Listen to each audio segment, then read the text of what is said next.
Hello? I think I just saw an avalanche being triggered on the north slope. And I think I saw a skier over there.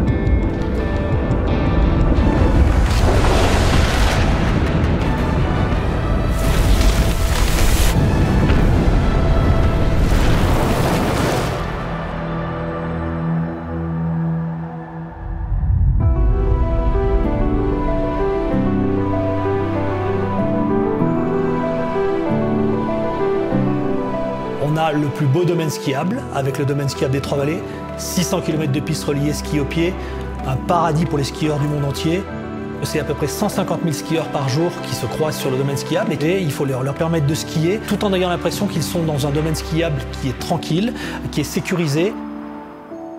La mission des pisteurs secouristes, c'est la sécurisation et l'intervention s'il y a lieu pour les secours, mais également l'intervention pour les secours en domaine hors piste.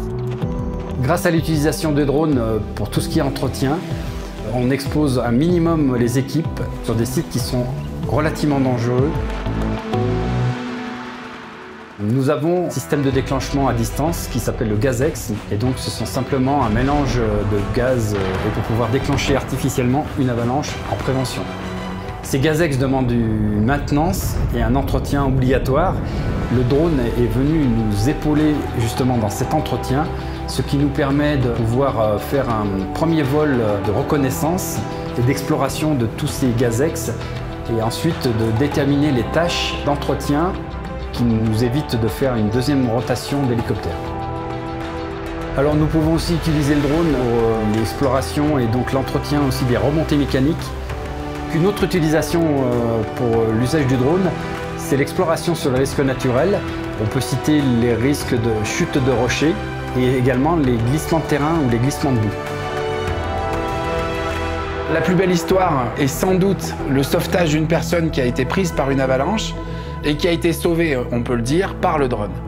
On a eu dans le même temps un appel d'une personne sur une remontée mécanique qui a vu une coulée de neige dans un endroit où il y avait beaucoup de skieurs. Donc de suite, on a pris cette information rapidement en compte. Moins de 7 minutes, c'est une garantie probable de trouver une personne vivante. Et on a projeté le drone en moins de 3 minutes sur le lieu de l'accident.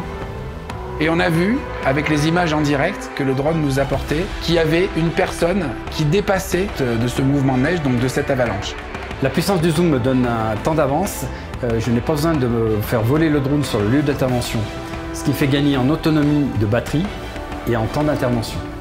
Donc on a su très vite qu'il y avait une personne qui était ensevelie et on a pu localiser au mètre près l'endroit de l'avalanche et on a projeté les pisteurs secouristes équipés pour aller déneiger cette personne qui avait qu'une fracture de la cheville.